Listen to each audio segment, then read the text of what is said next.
Well, here we are. We have the preview of tonight's match as Sheffield Wednesday take on the mighty Sunderland.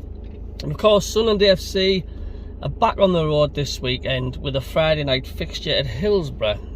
The Black Cats take on Sheffield Wednesday in the Sky Bet Championship for an 8 PM kickoff. Sheffield Wednesday currently sit bottom of the Championship, and we hate hearing that. Believe me, as a Sunderland fan, we do not fare good against bottom teams. But anyway, having not won a league game this season, that sounds even worse, doesn't it? Drawing 2 and losing 6.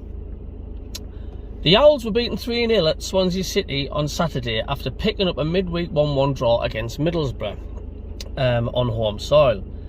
After sealing promotion through the League One playoffs at the end of last season, beating Barnsley in the final, there was a change in the dugout at Hillsborough as Asiso Munuzo was appointed first team manager, replacing the current Huddersfield Town boss Darren Moore, if that's how I pronounce the new manager right. Munoz, who knows.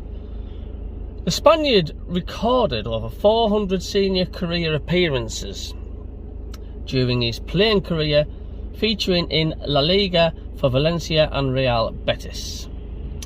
Munoz starting his coaching career with the Georgian side FC Dynamo Tbilisi, following a league title with his side in 2020. The former winger got his first taste of English football as he was appointed Watford head coach. The Hornets, of course, would go on to gain automatic promotion under his guidance in a season which included Manager of the Month award in March for 5 straight consecutive wins.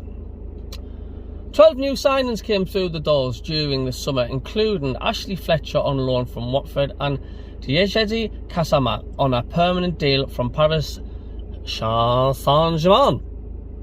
Anyway, team news.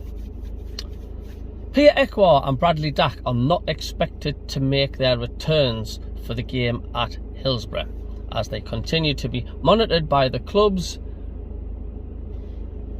Who the fuck's called? Sorry, somebody rang me mobile and interrupted us there.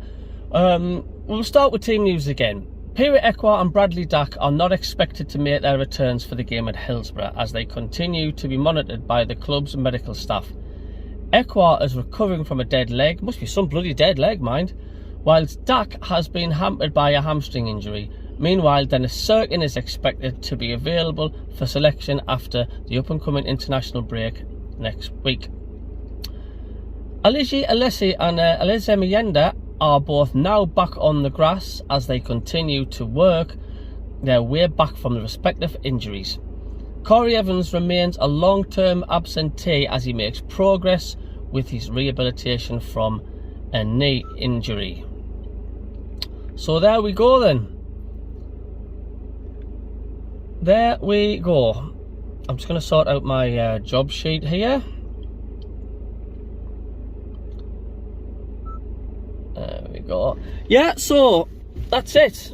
I mean, I don't know how bad a dead leg can be, like, but I'm just sick of hearing about bloody injuries. That's all we seem to hear, isn't it? But, you know, I hate these games, bottom of the league. I mean, it would have to be typical Sunderland to get beat, wouldn't it? To get thumped 3-0 or something like that. It seems to be written on the cards, doesn't it? Sheffield Wednesday, they've not won a game all season. I mean, you know, how many times do we hear it with Sunderland? You know, if you want your first win, just give Sunderland a knock. You know, and I'm sure it'll be on the back of everybody's mind, every Sunderland fan's mind as well. We just need a professional performance. I'm expecting Sheffield Wednesday to have everybody behind the ball again, and I just hope we'll come up with a different plan to get around that and put the game to bed. Look, it ain't gonna be easy.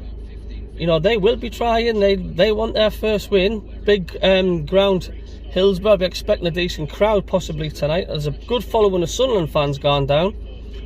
But as long as we just stop trying to walk the ball into the bloody net, if they've got 15 men behind the ball, you know, get some good crosses in, or try having a shot from outside the area, or do something different, because if the box is crowded and you have a shot, it can be deflected anywhere. It can go anywhere.